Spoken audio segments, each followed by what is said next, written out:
ஒரு பழங்குடியின மக்கள் பேசின பாஷைய நான் இப்போ காட்டுறேன். அது எந்த மொழின்னு கண்டுபிடிக்க முடியுதான்னு பாருங்க.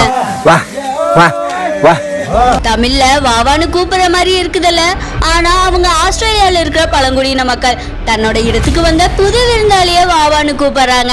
அதே மாதிரி ஆப்பிரிக்காவுடைய மடகாஸ்கர் தீவுலையும் அங்க உள்ள பழங்குடியின மக்கள் பேசுற மொழி 80% தமிழ் மொழி கூட ஒத்து போகுது.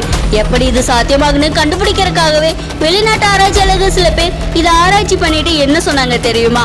கிட்டத்தட்ட 18,000 வருஷத்துக்கு முன்னாடி ஆஸ்திரேலியாவையும் ஆப்பிரிக்காவையும் இந்தியாவையும் இணைக்கிற அளவுக்கு 300 காலத்துல ஒரு மிகப்பெரிய லெமோரியா கண்டம்னு சொல்லப்படுற குமரி கண்டம் இருந்துன்னு சொல்றாங்க ஆராய்ச்சியாளர்கள். இத பத்தி இன்னும் கொஞ்சம் ஆராய்ச்சி பண்ணணும்னு தமிழ்நாட்டுக்கு அந்த ஆராய்ச்சியாளர்கள் வந்து சில பழைய காலத்து கோவில்களுடைய கல்வெட்டுக்களை படிச்சு பார்த்து மிரண்டு போறாங்க. அப்படி அந்த அளவுக்கு கல்வெட்டுல என்ன போட்டிருந்தது தெரியுமா? உலகத்துடைய மிகப்பெரிய தேசமாம் தமிழ் தேசம், அப்பேற்பட்ட தேசத்தை ஆண்டவராம் பாண்டியர்கள், கிழக்கிலிருந்து மேற்கு வரை பறந்து வரிந்த மிகப்பெரிய கண்டமாம் குமரி கண்டம்.